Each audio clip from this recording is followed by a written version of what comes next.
2026년 새해가 되자마자 바이오 업계가 정말 뜨겁습니다. 연초부터 수십억 달러 규모의 인수합병 소식이 계속해서 들려오고 있죠. 네, 맞습니다. 특히 그 연례 최대 행사인 JP 모건 헬스케어 컨퍼런스가 기폭제가 되면서 소위 빅파마들이 지갑을 여는 속도가 눈에 띄게 빨라졌습니다. 그래서 오늘 저희가 준비한 자료들을 통해서 이 모든 움직임의 중심에 있는 기술, 특히 RNA 치료제에 대해 좀 깊이 파고들어 보려고 합니다. 이게 도대체 어떤 원리인지, 왜 지금 이 시점에 시장의 게임 체인저로 불리면서 거대 자본을 끌어모으고 있는지, 그 연결고리를 명확하게 짚어드리겠습니다. 맞습니다. 우리 몸속 세포 안에서 벌어지는 아주 미세한 이야기에서 시작해서요. 그게 어떻게 글로벌 제약사들의 생존 전략과 맞물리는지 그 거대한 그림을 이해하실 수 있도록 안내해 드릴게요. 좋습니다. 그럼 모든 이야기의 시작점부터 한번 들어가 보죠. 이 모든 기술의 바탕에 센트럴 도그마라는 개념이 있다고 들었는데요. 이름부터가 좀 심상치 않은데? 이게 모든 생명 현상의 기본 설계도 그런 건가요? 아주 훌륭한 비유입니다. 중심 원리라고도 불리는 이 센트럴 도그마는요. 말 그대로 생명 정보가 흐르는 단 하나의 방향을 설명하는 법칙입니다. 사실 이것만 이해하시면 오늘 이야기의 절반은 따라오신 거예요. 하하, 한번 도전해 보겠습니다. 좀 더 쉽게 비유를 들어주실 수 있을까요? 물론이죠. 하나의 거대한 도서관을 한번 상상해 보세요. 이 도서관에 가장 깊고 안전한 서고에 세상의 모든 지식이 담긴 원본 대백과 사전이 딱 한 권 있습니다. 이게 바로 DNA입니까? 네, 너무나 귀중해서 절대 밖으로 대출이 안 되죠. 우리 세포의 핵 안에 안전하게 보관되어 있는 것처럼요. 알겠습니다. 우리 몸의 모든 정보가 담긴 그야말로 원본 설계도군요. 자, 그런데 만약에 김치찌개 끓이는 봇에 대한 정보가 필요하다고 해보죠. 그 거대한 대백과사전 전체를 들고 나올 필요는 없지 않습니까? 그렇죠. 무겁기만 하죠. 네, 사서역에 가서 김치찌개에 대한 페이지만 복사해달라고 요청할 겁니다. 이 복사본 페이지가 바로 mRNA이고요. 원본에서 정보를 복사하는 이 과정을 전사라고 부릅니다. 원본은 안전하게 지키면서 필요한 정보만 딱 복사해서 활용한다. 굉장히 효율적이네요. 그럼 그 복사본, 즉 mRNA는 어디로 가나요? 그 복사본 레시피를 들고 도서관 밖에 주방으로 갑니다. 주방요? 네, 세포 내에 리보솜이라는 곳이죠. 그곳에서는 요리사, 즉 tRNA들이 대기하고 있다가 레시피에 적힌 대로 아미노산이라는 식재료들을 순서에 맞게 착착 조립하기 시작해요. 그렇게 해서 마침내 완성된 최종 결과물이 바로 김치찌개라는 요리, 즉 우리 몸을 구성하고 작동시키는 단백질입니다. 아하. 이 레시피를 보고 요리를 만드는 과정을 번역이라고 하고요. 와, 정리가 딱 되네요. DNA라는 원본 백과사전에서 mRNA라는 레시피를 복사하고 이 레시피를 바탕으로 리보솜이라는 주방에서 단백질이라는 최종 요리를 만든다. 이게 바로 센트럴 도그마군요. 완벽합니다. 그리고 여기서 절대 불변의 원칙이 하나 있습니다. 어떤 거죠? 어떤 요리도 레시피 없이는 만들어질 수 없다. 즉, 질병을 일으키는 단백질이든 우리 몸에 꼭 필요한 단백질이든 모든 단백질은 반드시 mRNA라는 중간 레시피를 거쳐야만 생성된다는 겁니다. 그렇다면 우리가 아프다는 건 결국 이 요리 과정 어딘가에 문제가 생겼다는 의미로 해석할 수 있겠네요. 레시피가 잘못됐거나 요리가 너무 많이 만들어지거나 하는 식으로요. 바로 그 지점입니다. 질병의 근원을 파고들면 대부분 단백질 기능 이상과 연결이 돼요. 크게 한 4가지 유형으로 볼 수 있는데요. 첫째, 특정 요리가 너무 많이 만들어지는 과잉 생산입니다. 예를 들어서 PCSK9이라는 단백질이 너무 많아지면 혈중 콜레스테롤을 높여서 고지혈증을 유발하죠. 필요 이상으로 음식을 계속 만들어내는 주방 같은 거군요. 그렇죠. 둘째는 온오프 스위치가 고장난 경우입니다. 필요할 때만 켜져야 할 염증 신호 단백질, TNF-알파 같은 게 계속 켜져 있으면서 우리 몸을 공격하는 류마티스 관절염이 대표적인 예고요. 네네. 셋째는 요리의 모양이 이상하게 만들어지는 구조 이상. 알츠하이머병의 원인으로 지목되는 베타 아밀로이드 단백질이 잘못 접혀서 뇌에 쌓이는 현상입니다. 마지막으로 엉뚱한 장소에서 요리가 만들어지는 경우도 있고요. 요약하면 단백질이 너무 많거나 꺼지지 않거나 모양이 이상하거나 엉뚱한 곳에 있을 때 병이 생긴다. 그렇다면 기존의 약들은 이미 식탁 위에 올라온 이 망친 요리들을 어떻게든 치우거나 고쳐보려는 시도였겠네요? 정확합니다.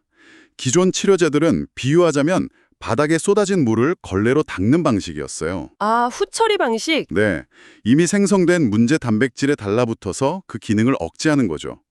효과는 있지만 계속해서 물이 쏟아져 나오면 계속 걸레질을 해야만 합니다. 그런데 RNA 치료제는 접근법 자체가 다르다는 말씀이시군요. 네, 이게 바로 패러다임의 전환입니다.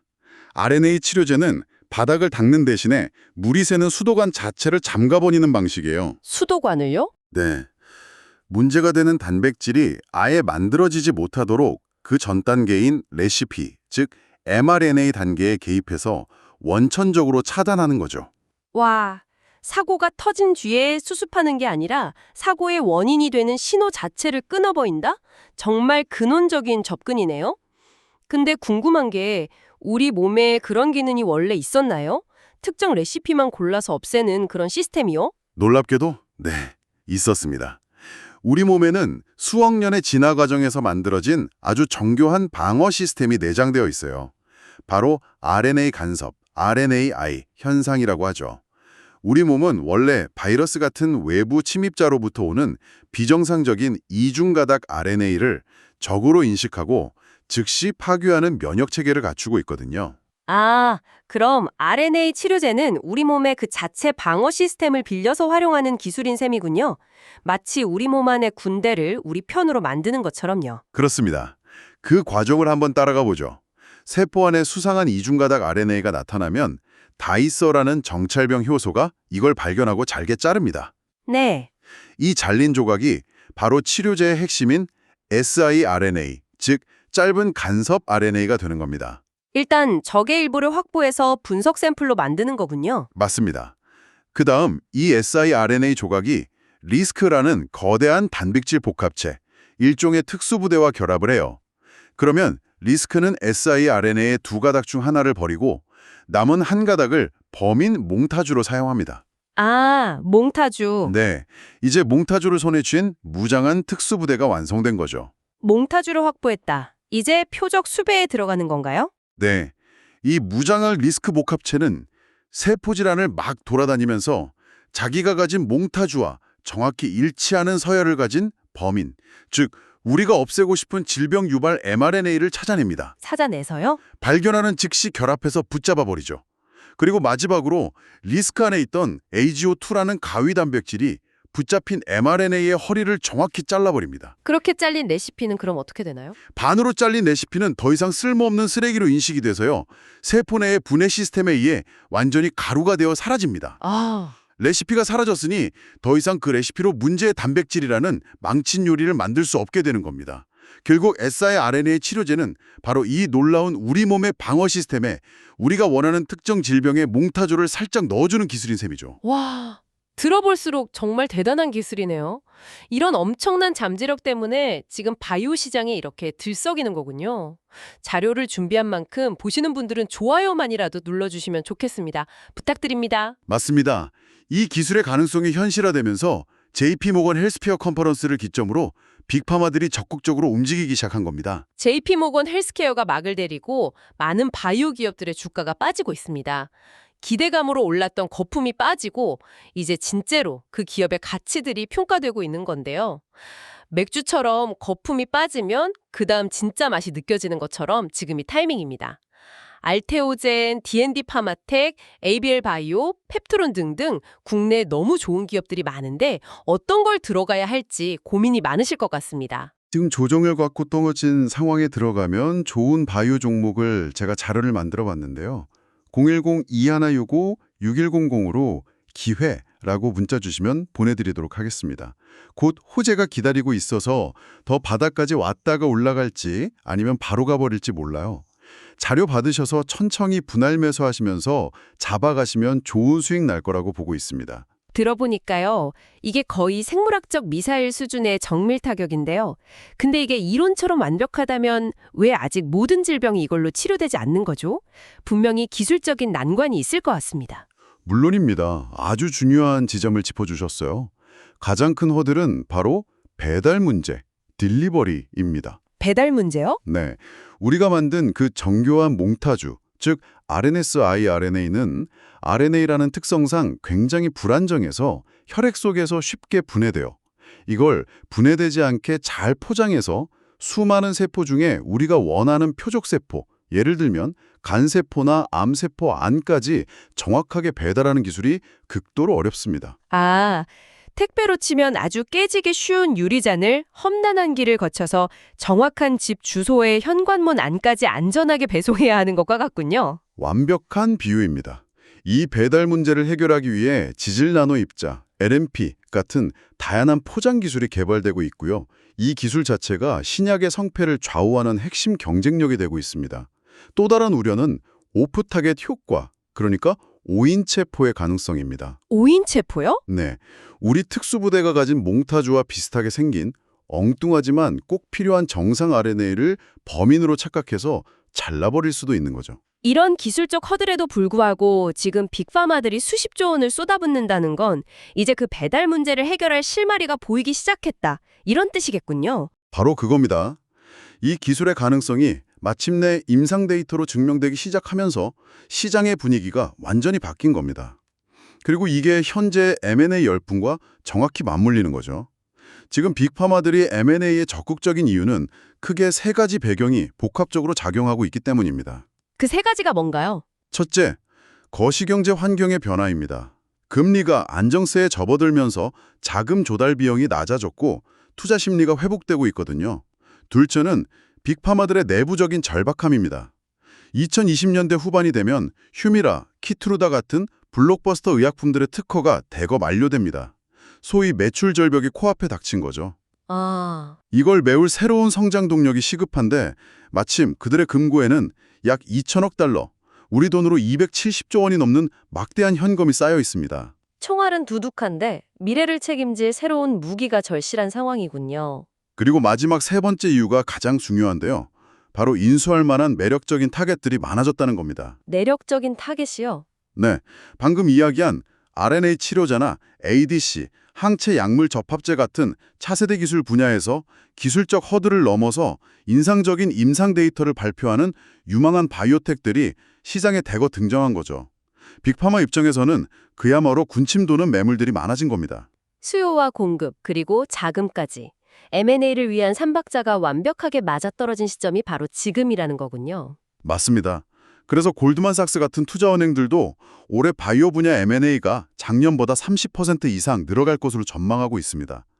단순한 인수가 아니라 미래 기술 플랫폼을 통째로 사들이는 빅딜이 계속해서 터져 나올 겁니다. 그렇다면 이런 글로벌 흐름 속에서 국내 바이오 기업들에게는 어떤 기회가 있을까요? 특히 어떤 기술 분야를 주목해야 할까요? 국내 기업들에게는 그야말로 엄청난 기회의 장이 열린 셈입니다. 기술 이전, 즉 라이센스 아웃은 국내 바이오 기업의 가장 중요한 성장 동력이니까요. 특히 주목해야 할 분야는 역시 ADC, 항체 약물 접합체와 오늘 길게 설명드린 RNA 치료제입니다. 이 두 분야는 현재 빅파마들이 가장 공격적으로 기술을 확보하려는 영역이거든요. 이 두 분야 외에 또 다른 핵심 키워드가 있을까요? 물론입니다. AI를 활용한 신약 개발도 빼놓을 수 없죠. 최근에 일라이 릴리가 엔비디아와 손잡고 AI 신약 개발에 뛰어든 것처럼 이제 AI는 신약 개발의 시간과 비용을 획기적으로 줄여줄 핵심 도구로 인식되고 있습니다. 그리고 여전히 뜨거운 비만 치료제 시장에서는 단순히 살을 빼는 걸 넘어서 근육 손실을 막아주는 차세대 치료제에 대한 관심이 폭발적입니다. 들어보니까 각각의 기술들이 독립적으로 발전하는 게 아니라 서로 융합하면서 더 큰 시너지를 내는 것 같아요. 예를 들어 AI로 새로운 RNA 치료제 타겟을 찾는다거나 하는 식으로요. 정확합니다. 바로 그 기술의 융합이 지금 바이오 시장의 핵심 트렌드입니다. 그렇기 때문에 올해는 과거와는 비교할 수 없는 규모의 계약금을 포함하는 그야말로 초대형 기술 이전이 국내에서도 충분히 나올 수 있다고 봅니다. 정말 흥미롭네요. 오늘은 우리 몸속 세포의 레시피 이야기에서 시작해서 그 레시피를 편집하는 RNA 치료제의 놀라운 원리와 기술적 과제, 그리고 이것이 어떻게 글로벌 빅파마들의 M&A 전쟁으로 이어지고 있는지까지 전체적인 맥락을 짚어봤습니다. 네, 하나의 작은 발견이 거대한 산업 지형도를 어떻게 바꾸는지를 보여주는 아주 좋은 사례라고 할 수 있겠습니다. 마지막으로 청취자분들이 계속해서 생각해 볼 만한 질문을 하나 던져주실 수 있을까요? 좋습니다. 오늘 우리는 질병을 유발하는 단백질을 만들지 못하게 막는 RNA 기술에 대해 집중적으로 이야기했잖아요. 네. 그런데 이 원리를 완전히 반대로 적용하면 어떻게 될까요? 반대로 적용한다면 혹시 필요한 단백질을 만들게 한다는 건가요? 바로 그겁니다. 인위적으로 특정 mRNA, 즉 특정 레시피를 우리 몸에 넣어주어서 현재 우리 몸에 부족하거나 없는 단백질을 만들도록 지시하는 겁니다. 코로나19 백신이 바로 이 원리를 이용한 거죠. 질병을 막는 방어적 기술을 넘어서 우리가 원하는 생체 기능을 만들어내는 창조적 기술로의 확장이 가능하다는 의미입니다. 과연 우리는 미래의 우리 세포가 어떤 요리를 하도록 만들고 싶을까요? 이것이 RNA 기술이 우리에게 던지는 다음 질문이 될 겁니다. 질병 치료를 넘어서 기능 향상의 시대까지 정말 많은 생각을 하게 만드는 질문이네요. 오늘 심도 깊은 분석 정말 감사했습니다. 감사합니다. 010-2165-6100 기회라고 문자 주시면 제가 지금 바이오 섹터에서 정리해 놓은 괜찮은 기업 자료 보내드리도록 하겠습니다. 대신 좋아요와 구독 꼭 해주시기 바랍니다. 오늘 분석이 유용하셨기를 바랍니다. 감사합니다. 감사합니다.